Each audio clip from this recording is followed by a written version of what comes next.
nós vamos falar sobre estrutura das tabelas lógicas. Essa é a terceira aula do curso de Teoria de Banco de Dados e eu sou Pedro Messias. Bom, nós vimos na primeira videoaula dessa série sobre o que era um banco de dados. E daí eu falei sobre os elementos de um banco de dados, tá? Bom, agora eu estou com uma outra representação, tá, da estrutura de um banco de dados. Aqui eu tenho um grande retângulo, está escrito banco de dados. Então imagine que tudo isso aqui, tudo que está aí dentro, né, desse retângulo vai fazer parte do banco de dados, tá? Bom, o que é que eu tenho dentro de um banco de dados? Eu tenho umas tabelas, daí eu estou representando aqui 3 tabelas, tá certo? Então essas 3 tabelas são uma estrutura que está dentro de uma grande estrutura chamada banco de dados. Vamos agora entrar dentro de uma tabela. O que é que nós temos dentro de uma tabela? Dentro de uma tabela eu tenho campos, como por exemplo essa terceira tabela aí, né? Onde eu tenho um campo chamado nome, um outro campo chamado endereço, um outro chamado telefone, um outro chamado estado civil, profissão, escolaridade, naturalidade. Tudo bem? Então, essa é a estrutura que me permite guardar as informações na forma de um banco de dados. Se eu tiver uma pessoa cadastrada nesse banco de dados, então o nome vai estar gravado no campo nome, tá? E aí eu vou ter os registros, ou seja, cada pessoa será um registro gravado aí dentro, tá? O que é um registro, então? Um registro, na verdade, é uma coleção dentro da tabela, de uma tabela, né? Então é uma coleção. Se fôssemos pegar essa terceira tabela, seria uma coleção formada pelos campos nome, endereço, telefone, estado civil, profissão, escolaridade e naturalidade. Então tem uma coleção representando uma pessoa, tá? Se eu tiver uma segunda pessoa, eu teria uma segunda coleção de informações, tá? E essa coleção de informações, ela me representaria um outro registro, ou seja, uma outra entidade, uma outra pessoa. Tudo bem? Então eu posso ter inúmeros registros, não tem um número definido de registros. Cada tabela tem um número definido de campos. No caso dessa tabela eu tenho só nome, endereço, telefone, estado civil, profissão, escolaridade e naturalidade, ou seja, 7 campos, tá? Só que registro não, porque vai depender da quantidade de pessoas que eu quero cadastrar, que vai estar cadastrado naquele momento naquela tabela. Então se eu tiver 10 pessoas cadastradas, seriam 10 coleções, né? Ou 10 registros. Tudo bem? Bom, aqui eu tenho uma tabela, né, criada em um gerenciador de banco de dados, o Microsoft Access. Nessa videoaula nós vamos falar sobre estrutura das tabelas, ou seja, eu mostrei agora há pouco toda a estrutura do banco de dados. O banco de dados em si, as tabelas dentro dele e os campos dentro dessa tabela. Agora nós vamos destrinchar a tabela, tá? Então aqui é a tabela, você pode ver, é uma visão da tabela, tá? A tabela não é isso, tá? Isso aqui é uma representação da tabela. Eu consigo criar uma tabela no Microsoft Access ou em outro gerenciador de banco de dados e é possível visualizá-la da forma como está aqui, por exemplo, tá? Bom, eu tenho lá código, é um campo, nome, outro campo, observação, idade, data de nascimento, salário, ativo. Tem outra coluna ali que é tipo de dados e tem outra coluna de descrição de opções e tem outras coisas aí, tá? Então olha só, que interessante. Aqui, ó, cada campo da tabela, ele, da mesma forma que fazíamos com variáveis lá no algoritmo, né? Eles têm que ter seus tipos definidos, ou seja, ele tem que ser do tipo texto, do tipo numérico e assim por diante, tá? Então, essa mesma tabela que eu tinha acabado de mostrar, eu vou fazer um detalhe, eu vou trazer um detalhe dessa tabela aqui, tá? Vou pegar o tipo de dados aqui, deixar um pouco maior para você entender como é que funciona. Olha só, tem um campo o campo código, tá certo? O nome do campo é código, só que ele é do tipo numeração automática, tá? Eu coloquei vários campos aqui nessa tabela e cada um de um tipo, só para a gente dar uma palavrinha rápida sobre esses tipos, que pelo menos no Access é utilizado, tá? Cada gerenciador de banco de dados possui seus tipos, tudo bem? Porém, segue a mesma premissa que nós aprendemos lá em lógica de programação, ou seja, os tipos, eles sempre derivam daqueles tipos comuns, tá? Numérico, texto, assim por diante, tá? No caso, por exemplo, de numeração automática, esse é um tipo que deriva, né, do tipo numérico, tá? Por que chama-se numeração automática no Access, né? É que esse campo, numeração automática, ele consegue se autonumerar, ou seja, eu não preciso, quando eu inserir um registro nessa tabela, eu não preciso informar nada nesse campo, porque esse campo ele é auto-incrementável, né? Significa que quando eu inserir um primeiro registro, esse campo vai automaticamente receber o número 1. Se eu inserir um segundo registro, ele recebe o número 2. Isso de forma automática. A própria estrutura do banco de dados, criada com o gerenciador do Access, né, vai fazer com que campos do tipo numeração automática se autonumere automaticamente. Tudo bem? No segundo campo, que é o campo nome, eu tenho um outro tipo de dados, né, que é o tipo texto curto. O texto curto no Access, né, é um campo que permite você digitar até 255 caracteres, tá bom? Então, nesse caso, o campo nome permite que você digite um nome que tenha até 255 caracteres. Já em observação, a observação pode ser um texto muito longo, né? Então, eu coloquei texto longo. O texto longo ele não tem limite, você pode inserir informações à vontade, ele vai dar um jeitinho de fazer caber essa informação nessa estrutura, tá? Idade, eu utilizei número. Data de nascimento, eu utilizei data-hora, só que data-hora é derivado de número, tá? Salário, eu utilizei moeda, que também é deriva de número, só que aí tem casas decimais. Ativo é aquele do tipo sim, não, né? Ou true, false, que nós aprendemos lá, é o do tipo boolean, tudo bem? Do tipo lógica, né? Então, esses são os tipos de campos mais conhecidos no Access.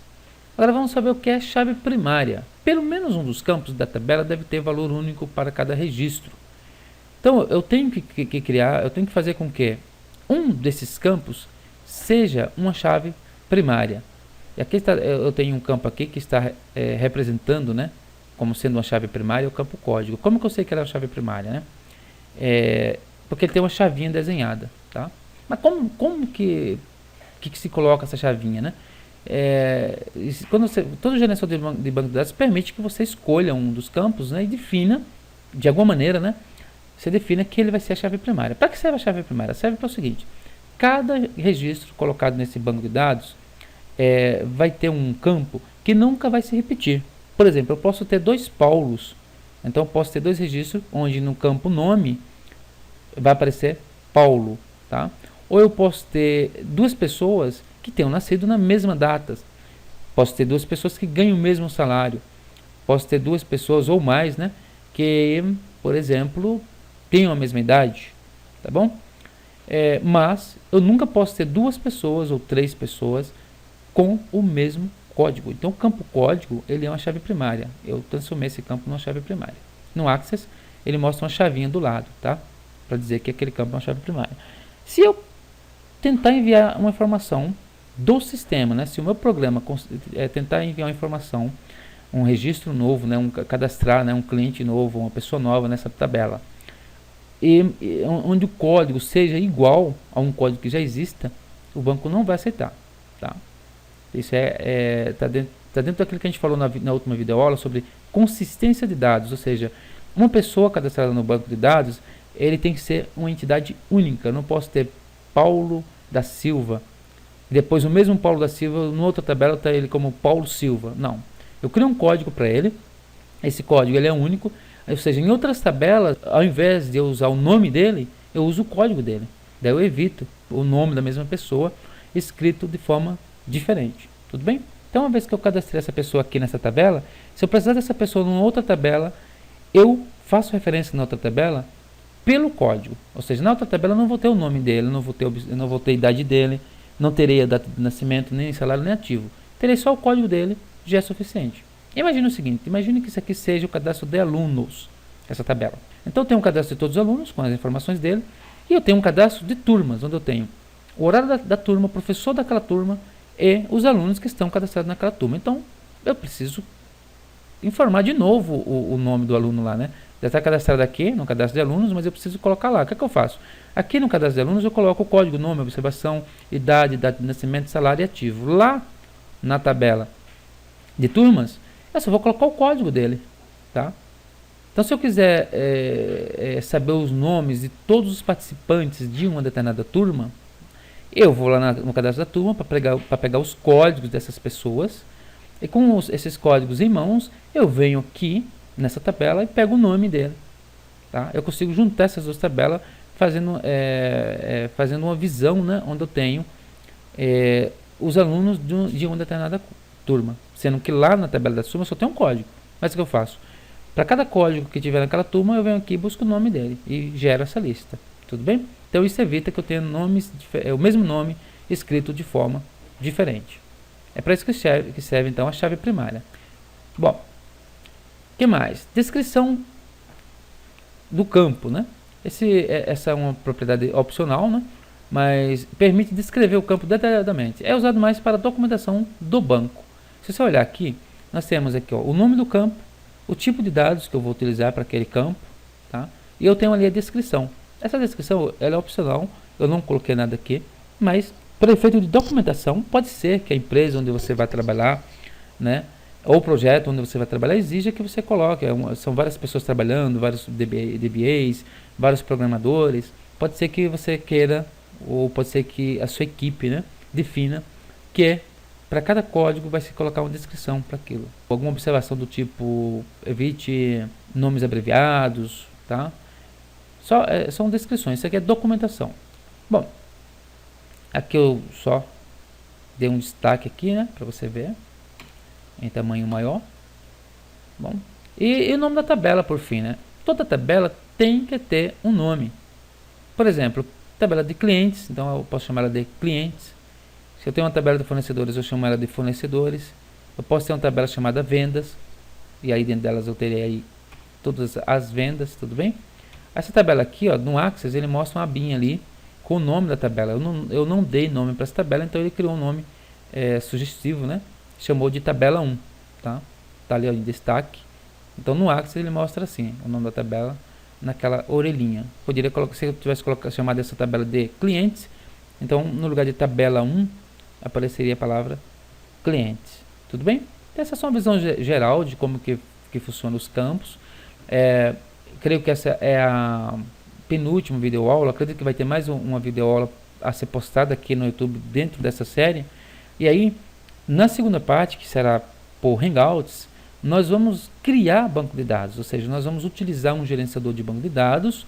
Eu estou ainda pensando qual que eu vou utilizar, mas eu acredito que o Access vai ser mais fácil, porque o Access, se você tiver o Office profissional instalado na sua máquina, então já vem junto, tá? Apesar de ser uma ferramenta paga, mas eu vou provavelmente adotar nas videoaulas. Porém, existem banco de dados, gerenciadores de banco de dados gratuitos, tá? Você pode estar verificando qual que se adequa aos seus projetos ou adotando um ou outro gerenciador de banco de dados. Mas as nossas videoaulas ou os nossos Hangouts vai ser utilizando o gerenciador de banco de dados Microsoft Access, por já vir instalado com o pacote Office profissional. Tudo bem? Então eu acredito que ficou claro, né? Eu agradeço a todos por ter assistido mais essa videoaula do curso de Teoria de Banco de Dados. E aí eu quero agradecer ao Letiel, que se inscreveu no canal, o Williams Gonçalves também se inscreveu no canal, Ricardo Laurentino, Danilo Santana, e lembrar vocês dos Hangouts. Não se esqueçam de enviar e-mails caso vocês queiram participar dos Hangouts, que é com a segunda parte de cada um desses cursos, tudo bem? Isso aí, pessoal, agradeço mais uma vez, sucesso, bons estudos.